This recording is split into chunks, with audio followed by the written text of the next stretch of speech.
Moldova যেতে এই মুহূর্তে কত টাকা লাগে? মলদোভাতে যাওয়া টোটাল খরচ কত?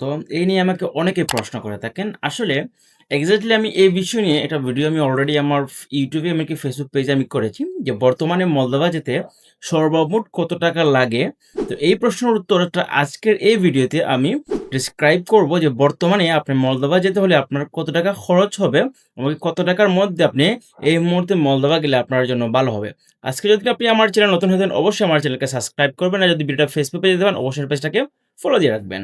আমরা সবাই জানি এই মুহূর্তে ইউরোপের বলকান কান্ট্রিদের মধ্যে একমাত্র মলদোভাই বাংলাদেশীদেরকে 100% ভিসা দিচ্ছে। যারা মলদোভার ইনভাইটেশন লেটার পাচ্ছেন বা কোন কোম্পানি থেকে কন্ট্যাক্ট পেপার পাচ্ছেন যেটা রিয়েল মানে যেটা অথেন্টিক, সেটা দিয়ে কিন্তু এই মুহূর্তে বাংলাদেশীদেরকে ভিসা দিচ্ছে। পৃথিবীর যে কোনো দেশেই আপনি মলদোভার এমবাসিতে আপনি সাবমিট করলে আপনাকে সেই দেশেই আপনার মলদোভার ভিসা স্টিকার করিয়ে দিবে। এইজন্য এই মুহূর্তে বাংলাদেশীরা মলদোভাতে যাওয়ার জন্য আগ্রহী, এমনকি অনেক তথ্য জানার জন্য অনেকেই আমার কমেন্টসে এমনকি আমার মেসেঞ্জারে, হোয়াটসঅ্যাপে নক করতেছেন যে, "ভাই এই মুহূর্তে মলদোভাতে যাওয়া টোটাল খরচ কত?"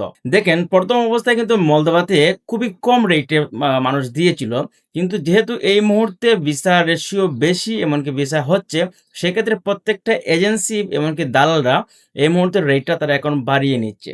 প্রথম অবস্থায় আমরা যখন দেখেছিলাম মলদোভার জন্য যারা ফাইল জমা করেছিল তারা হাইয়েস্ট ৳১০,০০,০০০ আ করে, কিন্তু তার হাইয়েস্ট এর নিচে ৳৭,০০,০০০, ৳৮,০০,০০০, ৳৯,০০,০০০, ৳১০,০০,০০০, হাইয়েস্ট ৳১০,০০,০০০ এইরকম কিন্তু তারা মলদোভাতে ফাইল নিয়েছিল। কিন্তু বর্তমান অবস্থায় সব এজেন্সিগুলা কিন্তু রেটটা আস্তে, আস্তে হাই করে দিচ্ছে। অনেকে ১২,০০,০০০, অনেকে ১৩,০০,০০০, অনেকে ৳১৪,০০,০০০, ৳১৫,০০,০০০ এরকম কিন্তু এখন নিচ্ছে এই হারে। তবে আগে কিন্তু খুবই কম ছিল। ৭,০০,০০০, ৮,০০,০০০, ৯,০০,০০০, ১০,০০,০০০ দিয়ে কিন্তু মলদোভাতে প্রচুর লোক গিয়েছে। কিন্তু বর্তমান অবস্থায় অনেক এজেন্সি ভিসা করিয়ে তারা স্টিকার দেখিয়ে ক্লায়েন্টের কাছ থেকে কিন্তু এখন বেশি অঙ্কের টাকা নিচ্ছে। কারণ তারা এখন 100% আপনাকে ভিসা নিশ্চয়তা দিবে। তবে আমি মনে করি এই মুহূর্তে ১২, ১৪,০০,০০০, ৳১৫,০০,০০০ আমি মনে করি মলদোভার জন্য খুবই, খুবই বেশি। ৳১০,০০,০০০ খুবই বেশি। কিন্তু ইউরোপে যাওয়ার জন্য আপনাকে অনেকটা রিস্ক নিতে হবে, খরচ করতে হবে। আমি মনে করি যে ৮, ৯, ১০ ভালো একটা অ্যামাউন্ট, এই অ্যামাউন্টে যাওয়াটা আমি মনে করি বেটার। ৳১২,০০,০০০, ৳১৪,০০,০০০ এই মুহূর্তে যাওয়াটা আমি মনে করি যে এটা অনেকটা রিস্ক। কারণ অনেকটা রিস্ক এমনকি অনেকটা বেশি অ্যামাউন্ট। তো আপনারা যারা বলেন যে ভাই এই মুহূর্তে মলদোভার যাওয়ায় কতটা খরচ হবে? আমি এক্সাক্টলি আপনাকে কোনো খরচ বলে দিতে পারব না। কারণ একেক এজেন্সি আপনার কাছে একেক রেটে নিবে।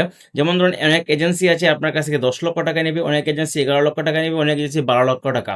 গত কয়েকদিন আগে আমি একজনের সাথে কথা বললাম, আমার এক ফ্রেন্ডের সাথে। সে বলল একটা এজেন্সি থেকে বলেছে ৳14,০০,০০০। ১ম এ কোনো টাকা দিতে হবে না। যাওয়ার পরে আপনাকে ৳14,০০,০০০ তাকে দিতে হবে। তো এটা কিন্তু ওয়ান অফ দ্যা মানে হাইয়েস্ট একটা অ্যামাউন্ট ৳14,০০,০০০, ৳12,০০,০০০। এটা দিয়ে আপনারা যদি যান মলদোভাতে, আমি মনে করি না আপনারা ভালো কিছু হবে। কারণ মলদোভাতে আপনারা সবাই জানেন যে সেলারিটা একটু লো। তো সেক্ষেত্রে এই টাকাটা আপনাকে তুলতে অনেকটা দিন লেগে যাবে, অনেকটা কষ্ট লাগবে।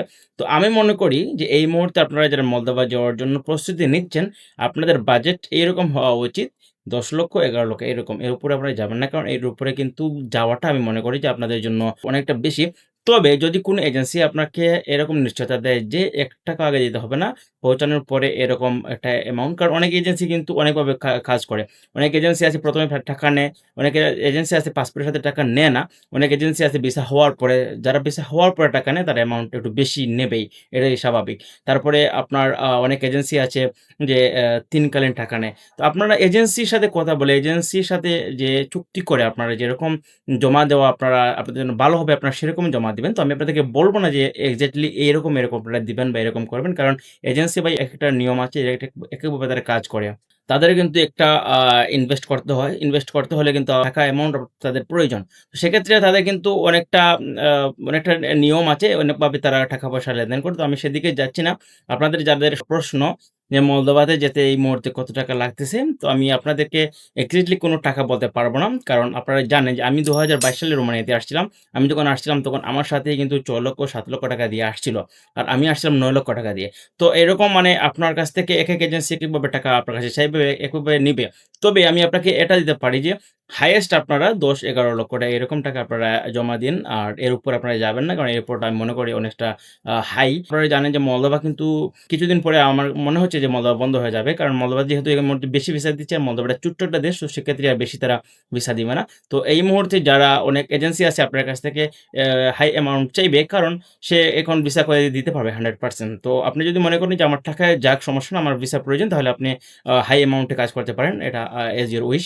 তো আমি আপনাদেরকে সাজেস্ট করব আপনারা যত কম টাকায় আপনারা করতে পারেন তাতে আপনাদেরই লাভ, আপনাদেরই ভালো হবে। তো এই হচ্ছে আজকের ভিডিওতে যে মলদোভাতে এই মুহূর্তে কত টাকা লাগে যেতে, যাদের প্রশ্ন, আমি আশা করি এই ভিডিওর মাধ্যমে আপনারা এই প্রশ্নের উত্তর পেয়ে গেছেন।